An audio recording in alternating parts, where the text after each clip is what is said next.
But thank you very much for joining us today for Recorra's sustainability webinar. This is July's edition, which was for Plastic Free July, but we've kind of changed it now for National Marine Week. We are joined by Emma here from Marine Conservation Society. I'll let Emma do all of her intros herself, but we're really, really appreciative. Thank you very much for being here, everyone, and thank you, Emma, for taking the time to join us for this webinar. Any questions that you have, please feel free to pop them into the chat at the end of the presentation. Then we'll go through them, do a little bit of a Q&A style. So please feel free to ask any and all questions. And I'll do a little bit of a spiel at the end with any links for you to understand more, as well as how to get involved in any of our future webinars. But Emma, I will let you I'll pass on to you if you want to share your screen and all that jazz, and we'll get going. So thank you very much, guys. Awesome, thank you. Hello, everybody.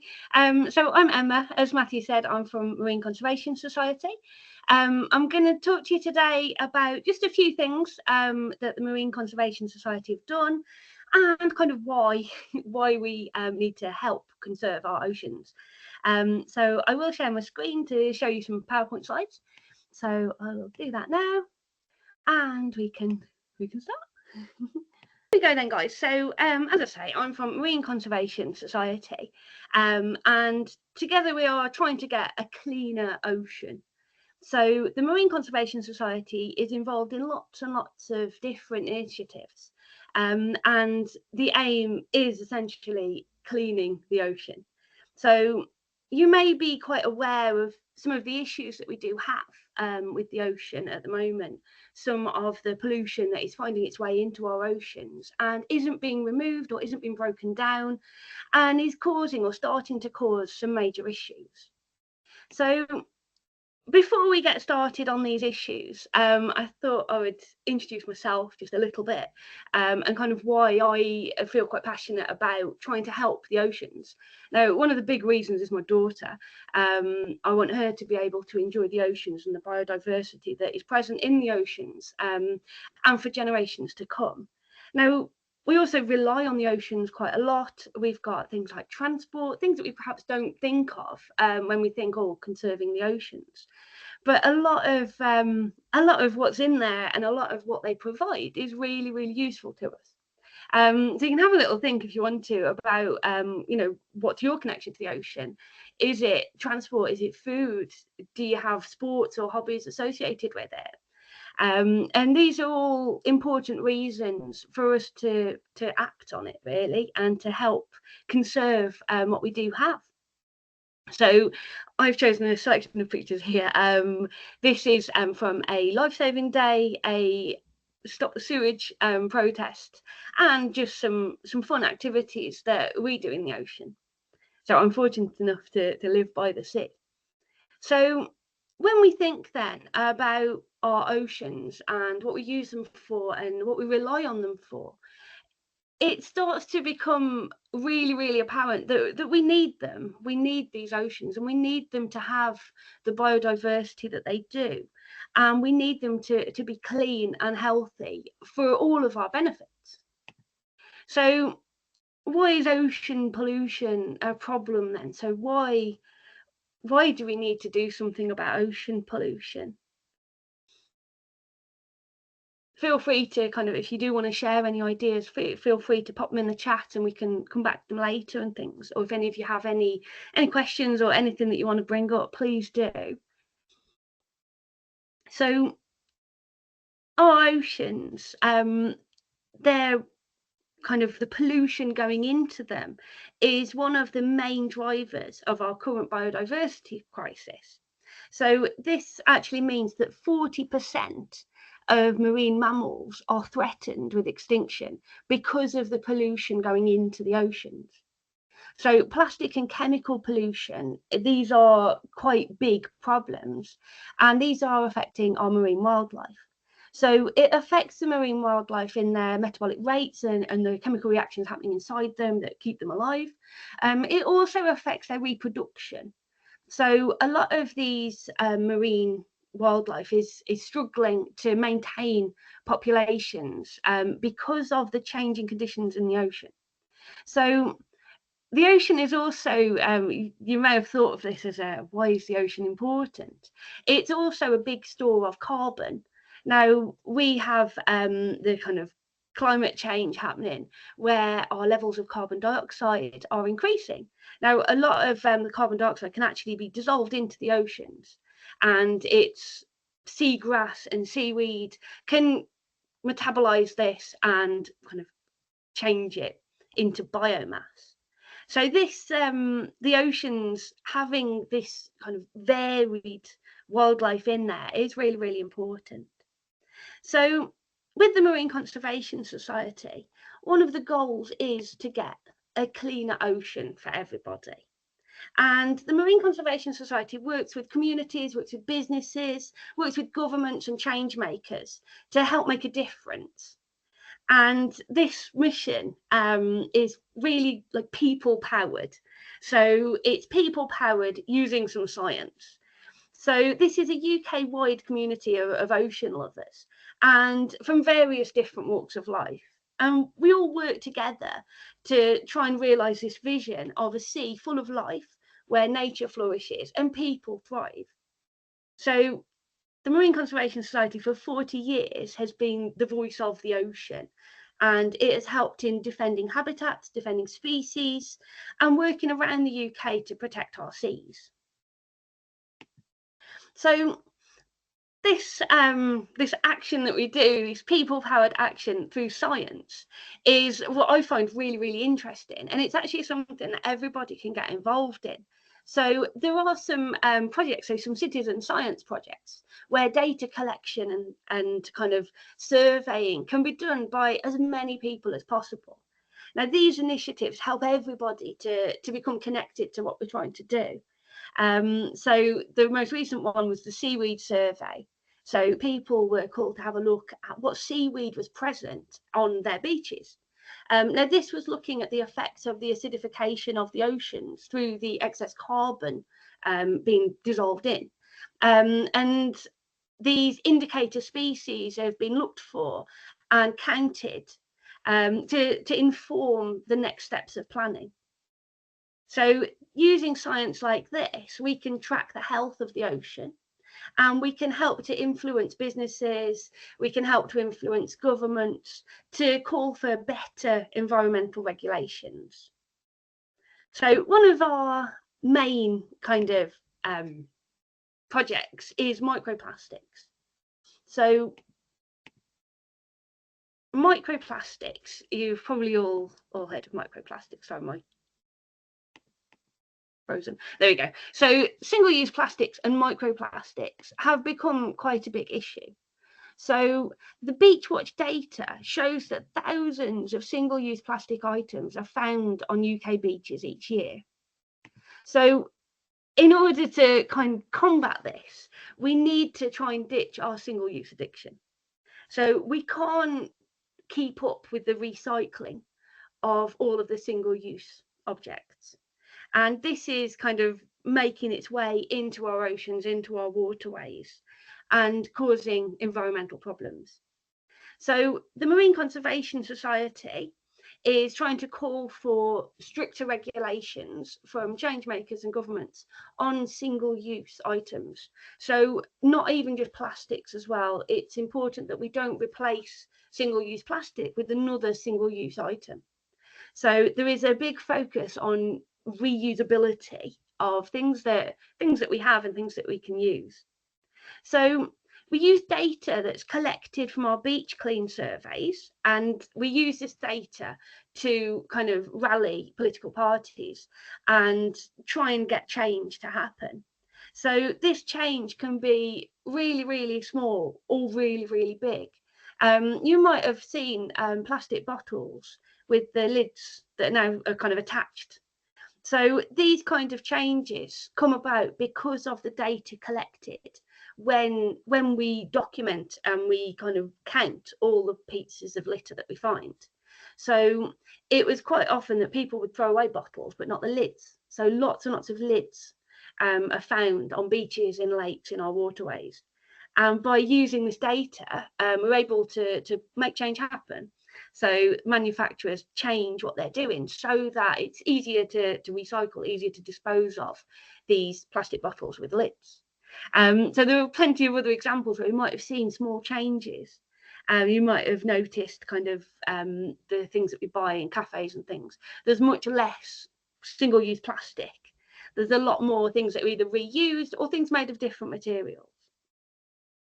So with microplastics then, microplastics are pieces of plastic that are less than 5 millimeters in size. So if doing a beach clean or a litter pick, you may find some kind of visible microplastics. However, a lot of microplastics we wouldn't even notice. They're really, really tiny. So up to 14 million tonnes of plastic is entering the ocean every year, which is quite a staggering amount. And 1 million tonnes of this are what we call primary microplastics. So, and 35% of these are microfibers. We will talk a little bit about both of those in a while. So when we think of microplastics then, so we say they're less than 5 millimeters in size. And this can be anything that ends up in the ocean that doesn't belong there. And it's mainly made up of plastic. So microplastics get into the ocean in two ways. The first way is through the fragmentation of larger plastic debris. And the second way is small plastics, which are made and manufactured as small plastics, and they enter the waterways and travel to the ocean.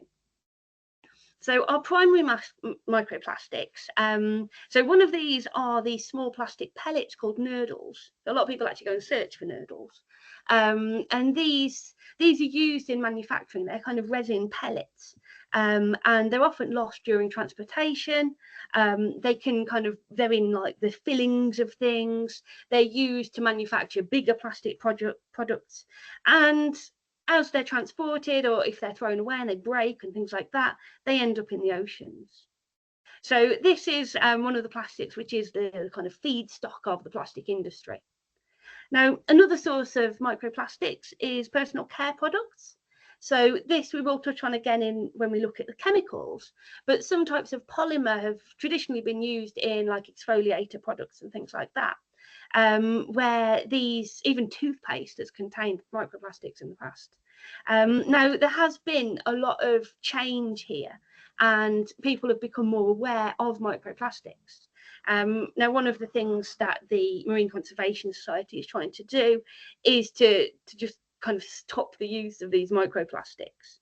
So reducing the amount of microfibers that enter the ocean through the washing machines, and calling for a ban on all of these intentionally added microplastics. So this would mean that any kind of cosmetics and food containers wouldn't be containing these microplastics. So one of these microplastics that we are also trying to stop being used is glitter.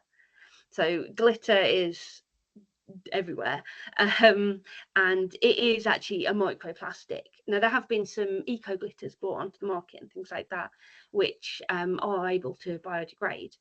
So there is, again, some small steps of change that we can see.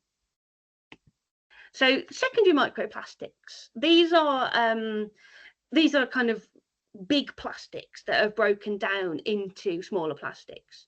So these, unfortunately, are found everywhere in the ocean, even the deepest parts of the ocean. So there are no bits of the ocean that we kind of haven't reached with our plastic footprint.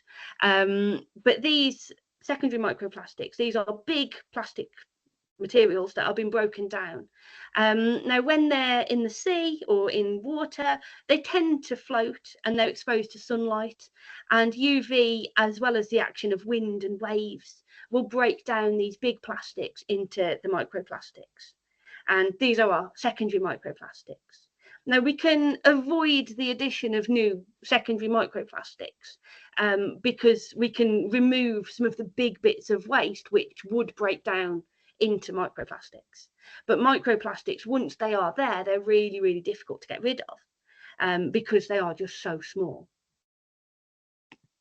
So microplastics, as I say, unfortunately, are found everywhere. So they're in the ocean worldwide, they're in rivers, they're in streams. There's been some studies done on different places in the UK where soil, sand, water has been tested for microplastics, and they've been found everywhere. Now, many of these plastics, they collect in kind of what we call a sink. So in some places, there are lots and lots of plastic. In other places, there is less. But we are finding more and more bits of plastic in the ocean, in the animals that have eaten it and consumed it, and in the substrate on the ocean floor, or just washed onto our beaches.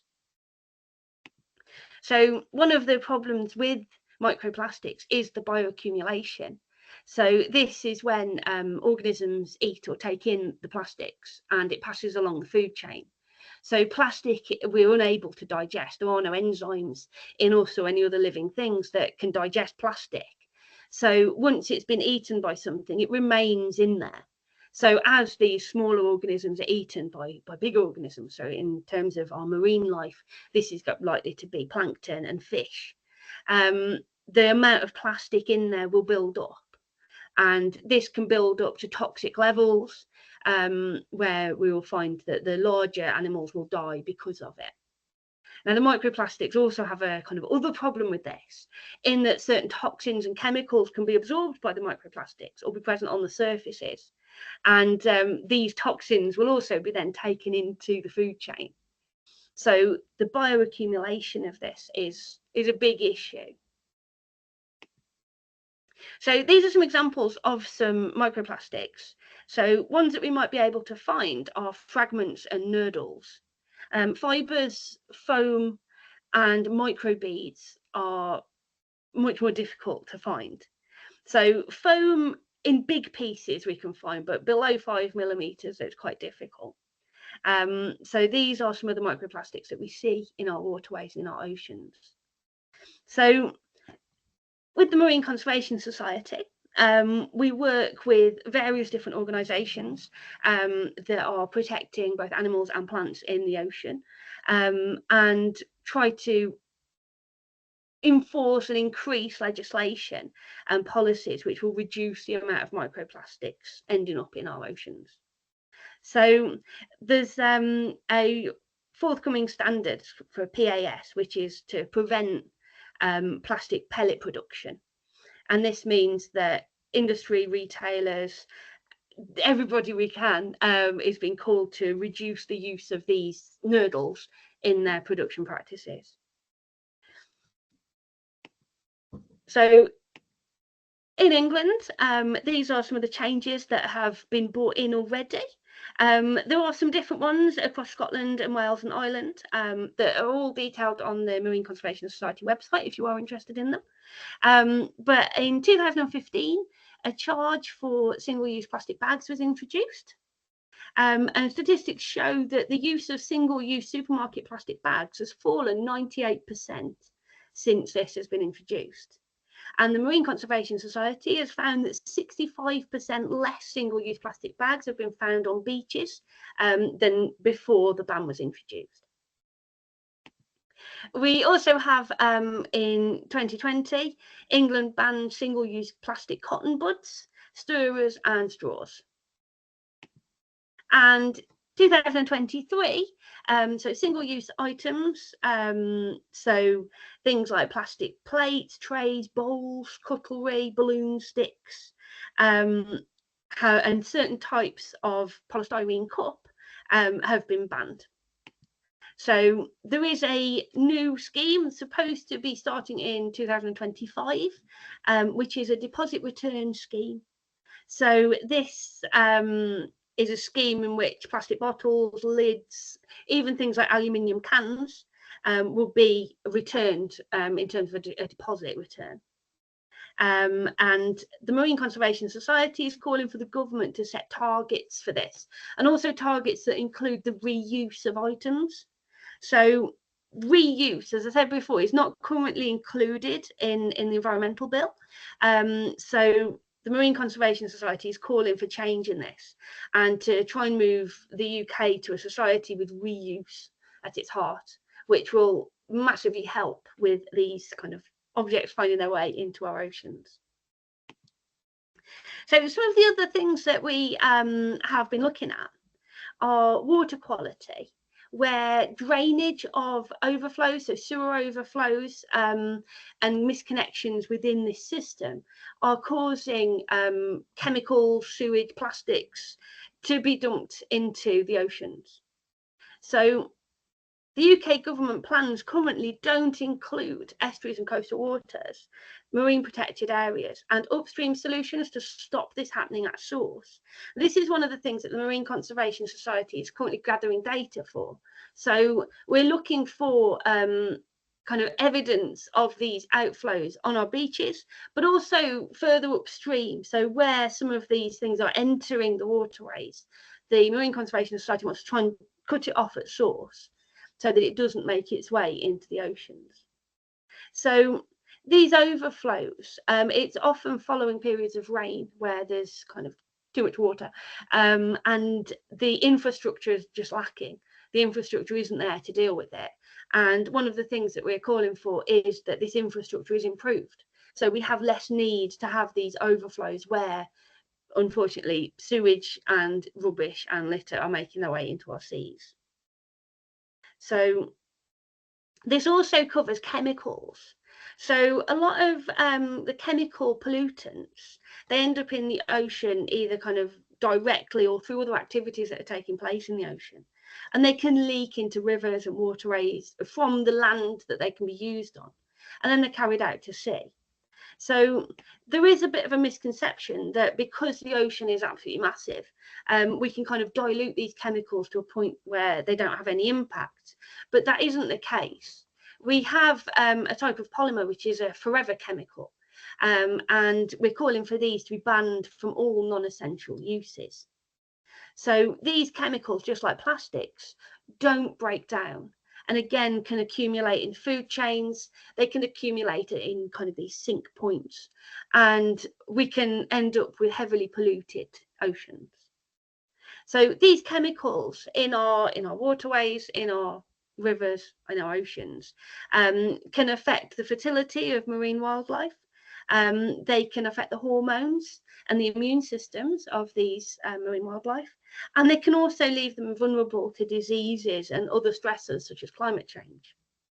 So the Marine Conservation Society is looking for a Stop Ocean Poison campaign, and this is a campaign to ban all of these forever chemicals from non-essential uses. And in 2020, along with colleagues from the Chem Trust, the Marine Conservation Society organised a workshop where lots and lots of academics in the field of chemical pollution in freshwater and marine environments kind of met and had a bit of a conference. And the goal was to determine where we're at in this and what could possibly be done to kind of launch a strategy to move this forward. So this has been ongoing since 2022 and is still currently being researched. So there is a lot of research, so even in my local university, on these chemicals, these forever chemicals, and the plastics in the waterways. One of our other big ones is sewage sludge. So the problem with sewage sludge is that it isn't completely kind of cleaned, if you like. So whilst the organic matter and the nutrients that are present in there are really good for farming and growing crops and things, there's a lot of chemical pollution and microplastics, so still in there.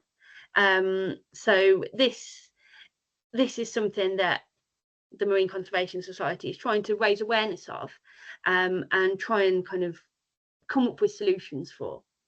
So in this sewage sludge, we're finding things like microfibers, chemicals, plastics, which is being spread on the farmland, and then through, when it rains, it's running off into the rivers and into the oceans. So sewage sludge is a valuable resource, and it's a nice circular economy there, but it needs to be properly monitored to make sure that it isn't actually a source of pollution. So this is kind of one of the newer parts of what the Marine Conservation Society is looking at. So if you wanted to get involved in any of this with the Marine Conservation Society, we do look at kind of people. It is all people powered. So we have becoming a member. So by becoming a member, you can get information, about how to get involved, and you'll provide kind of support for this kind of network of people who are working to protect and restore the ocean. We've got people who can donate. So donations help us to put activities in place to help clean and better protect some of our ocean environments. And we have fundraising.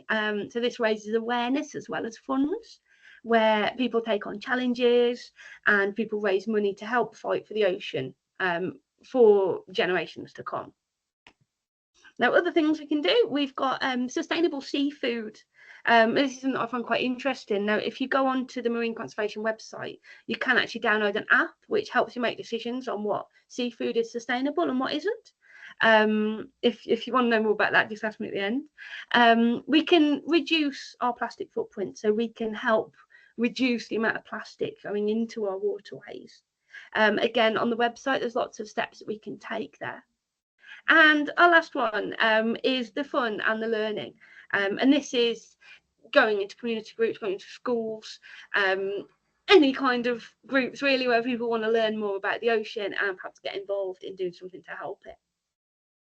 So this is these are some of the ways that you can get involved. Now, if you want a bit more of a commitment, you can become a sea champion.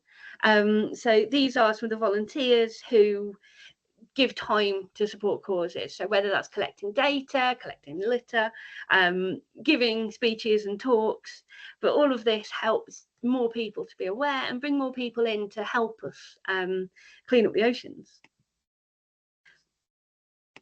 So these are some of the examples. So we've got the Beach Watch and Source to Sea. So this is a litter clean and survey. So Ocean Voice, where we can speak up for our oceans and we can protect local ocean habitats. And we've got our citizen scientists, where we collect our data. One of the things with this being kind of data driven is really, really important. So lots of people will do beach cleans or litter picks and things. Now, one of the things that we need to do is when we find lots of something is post pictures on social media and tag Marine Conservation Society in there. This helps to raise awareness, but it also means it can be used as data to help influence change makers. Now there are various different apps where if you do kind of collect litter, you can photograph and document what litter it is, and this helps again to have the data to back up what we want people to do.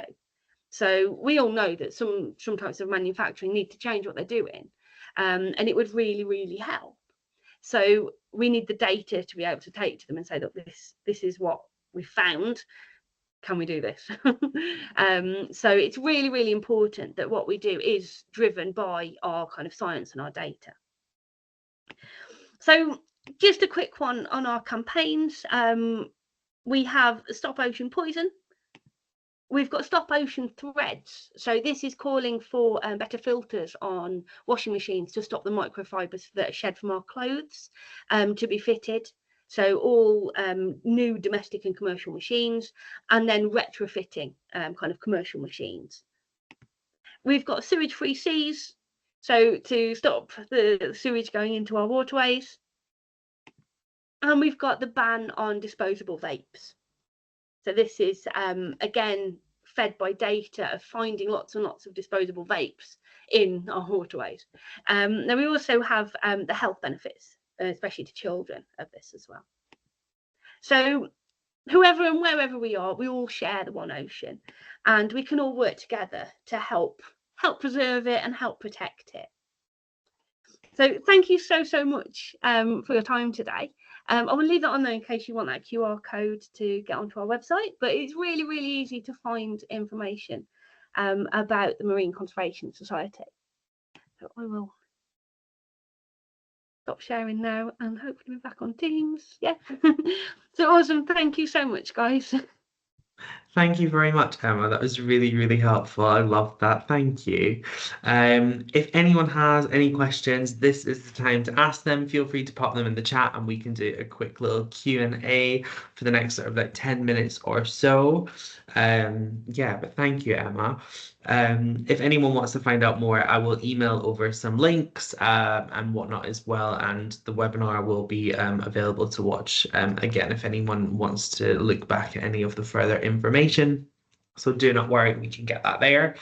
In terms of Recorra themselves and how we are getting involved in this, so Marine Conservation Society are one of our corporate partners, and we also, as our sustainability team, do lots of beach cleans and community cleanups around London and down on the south coast as well. So if you are interested in getting involved in any of them, then you can email us at sustainabilityteam@recorra.co.uk to find out more. A lot of our clients have already done this, and if you're keen to get involved and do another, then you can. No worries at all.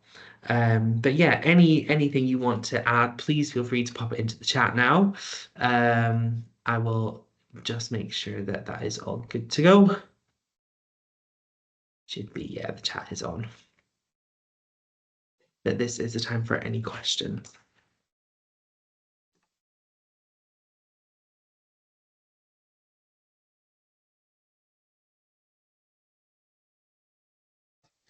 Perfect. Thanks, Kate.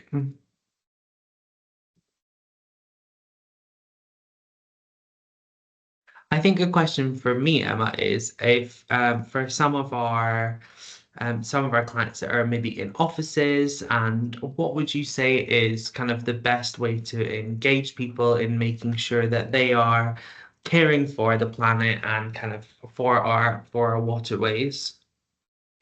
I think the big one, is awareness more than anything. So I think there's a lot of stuff that ends up in our oceans that you kind of don't really think about.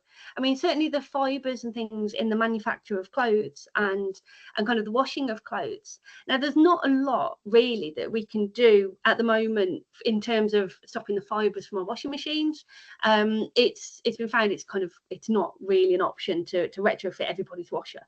However, the idea of new washers and when they do become available, perhaps trying to make choices where we can have things that help.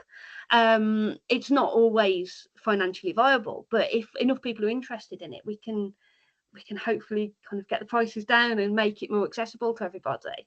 And that's one that, to be honest, I think me as well, I don't really think about. I have tried to make more ethical choices with clothing and things as well. So there are lots of brands out there that are quite aware of this and are trying to do things about it. But in general, in workspaces and things, I think plastic is still the big one. So if we can use reusable things, so rather than having like plastic spoons and stirrers and things, have metal ones that we can wash, and kind of try and bring that reuse in. I always think it's nice to try and repurpose things as well, and that's something that I've tried to do with some community groups and things around here, where we've got essentially like rubbish. I mean, children are the best at coming up with ideas for this. If you give them a pile of rubbish, be like, what can we make out of this? And they come up with brilliant options. So I think just kind of being aware and kind of talking about things like this would be a really good step, kind of to help. Definitely perfect. Yeah. So as part of what we do at Recorra, our team kind of spend a lot of time going in and around different offices, and it is our job to kind of make sure that everyone has the right bin infrastructure to try and reduce kind of that excess plastic, and making sure that where possible we're doing zero waste. So hopefully with all of us working together, we'll be able to stop it from going into our waterways. There's a couple of emails here. I will pop the email in the chat for how to get involved in our initiatives, and I'll also pop in the link for Marine Conservation Society. So I will do that for you in a moment. Oliver's asking roughly what proportion of creams, soaps, etc. have microplastics in them, would you say? It's very difficult because in some countries there's been a kind of ban on the use of those those polymer microbeads. So I think the thing to look for on the label is polyethylene. That was one of our common ones in the UK, and that was in, I mean, it's in toothpaste. But we've stopped using that. So as we become a bit more aware of it, that has been stopped. There is still, though, from around the world, there is shockingly about 80% of cosmetics do include some sort of microplastic. So yeah, it varies country to country depending on their legislation. But it's definitely, there are some ones, so polyethylene is one to look for on a label, but there are some others as well that you can see on labels and you can kind of decide not to buy and things like that. But yeah, it's a really good question. It is something that still needs a massive amount of change. Oh, the ban on the sale of items. Yeah, there is still, you can still get all of these single-use plastics. It's really difficult. So when these bans come into place, there's kind of an amount of time. I mean, with the disposable vapors, you might have noticed loads of shops are selling those off now to get rid of them and things. So yeah, it takes a bit of time, really. And I guess we need people to stop buying them. That's what it comes down to. If people buy them, they still sell them.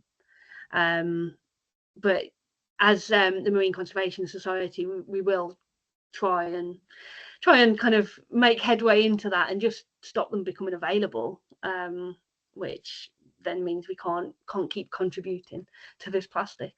Definitely. I think from us, from a recycling point of view, there are a lot of sort of coffee cups and cutlery that looks like plastic, but is now kind of deemed as a compostable item rather than a plastic item. And for us, I think the most important thing to note there is, although it may be a compostable coffee cup or it may be a piece of like wooden cutlery, unless it has the recycling methods through a compostable bin, it cannot be recycled. It's really important for us to note that if your cafe or your office space is producing all these different compostable options instead of plastic, you need to have a bin that is suitable for compostable recycling.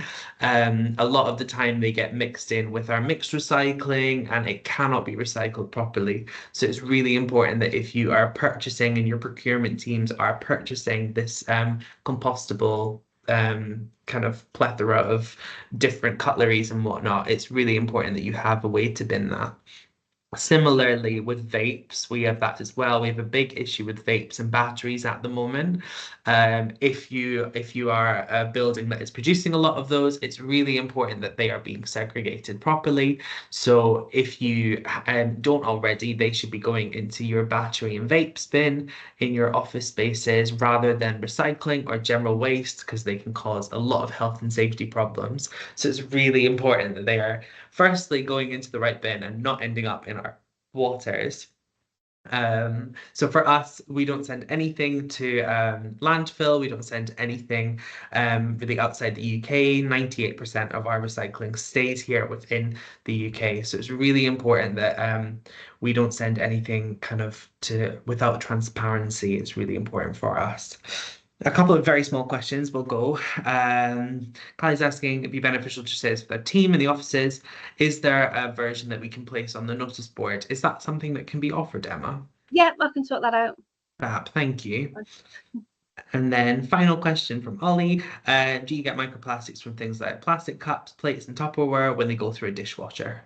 Yes, a lot of it is heat dependent. So kind of the hotter things are washed, the more likely it's going to leach microplastics. This is kind of an area of interest, if you like, at the moment. We don't have kind of solid, yes, it releases all this plastic, or no, it doesn't.